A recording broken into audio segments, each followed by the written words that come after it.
வாராகி அம்மனை வழிபட அற்புதமான நாள் வந்துவிட்டது. நான் சொல்லக்கூடிய நாளில் வாராகியை வழிபட்டால் செல்வம் மலைபோல் குவியும். அதை பற்றி இந்த பதிவில் பார்க்கலாம். 23/1/2026 வெள்ளிக்கிழமை, அதோடு சேர்த்து வளர்பிறை பஞ்சமி திதி, அனைத்துமே வாராகி அம்மனுக்கு மிகவும் உகந்த நாளாக உள்ளது. அன்று வாராகியை வழிபட மிக உன்னதமான நேரம் இரவு 8 மணி முதல் 9 மணி வரை. எப்படி பூஜை செய்யலாம் என்பதையும் பார்க்கலாம்.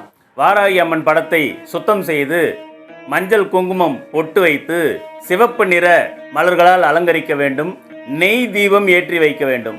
அம்மனுக்கு நெய்வேத்தியமாக சர்க்கரை வெள்ளிக்கிழங்கு, பானகம், கேசரி, உளுந்து வடை ஆகியவற்றை வைக்கலாம்.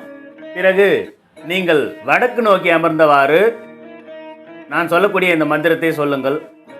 ஓம் வாம் வாராகி நமக, ஓம் வாம் வாராகி நமக, ஓம் வாம் வாராகி நமக அப்படின்ற மந்திரத்தை 108 முறை சொல்லுங்க.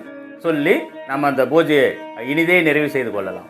வீட்டில் பூஜை செய்ய சந்தர்ப்பம் இல்லாதவர்கள் வாராகி அம்மன் கோயில் அருகில் இருந்தால் அங்கு சென்றும் வழிபடலாம். வாராகி வழிபாடு செய்வதால் எதிரிகளினுடைய சூழ்ச்சி விலகும், தடைகள் நீங்கும், வியாபாரத்தில் வெற்றி கிடைக்கும், செல்வம் பெருகும், அரசியலில் வெற்றி கிடைக்கும், வியாபாரம் சூடு பிடிக்கும், செல்வம் மலை போல் வளரும். என்னிடம் ஜாதகம் பார்க்க வேண்டுமென்றால் எனக்கு ஃபோன் பண்ணி பேசுங்க. நம்முடைய சேனலை சப்ஸ்கிரைப் பண்ணுங்க. ஓம் வாம் வாராகி நமக என்று டைப் பண்ணி கமெண்ட்ல அனுப்புங்க.